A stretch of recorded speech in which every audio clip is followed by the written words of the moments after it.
અમદાવાદ શહેરના સાબરમતી રિવરફ્રન્ટ પર એક ગુજરાતી ફિલ્મ અમે આવ્યાનું શૂટિંગ થયું. ગુજરાતી ફિલ્મના રોલમાં હિન્દી ફિલ્મના કોમેડિયન અભિનેતા ટીકુ તલસાણીએ પધરામણી કરી તો બીજી બાજુ ગુજરાતી સિરિયલ રાશિ રિક્ષાવાળીમાં ભૂમિકા ભજવનાર રિક્ષા ડ્રાઈવરનો રોલ કર્યો તેવા હિતેશ ઠક્કરની પધરામણી કરી હતી. બ્યુરો રિપોર્ટ જયનીશ શુક્લા, ખાડી, અમદાવાદ. નમસ્કાર દર્શક મિત્રો, હું છું જયનીશ શુક્લા. આપ નિહાળી રહ્યા છો ક્રાઇમ પેટ્રોલિંગ ન્યૂઝ. એમાં આપણું ખૂબ ખૂબ સ્વાગત છે. અમારી ક્રાઇમ પેટ્રોલિંગ ન્યૂઝ યુટ્યુબ ઉપર લાઇક કરો, શેર કરો અને સબસ્ક્રાઇબ કરો, જેથી કરી અવનવા સમાચાર તમારી પાસે પહોંચી શકે.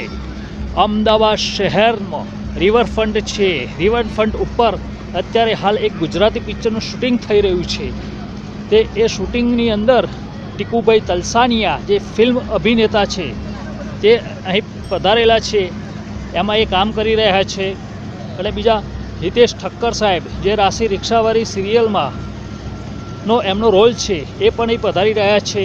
અને એ ક્રાઉડ પણ એટલું બધું ભેગું થયું છે તે તમે જોઈ શકો છો.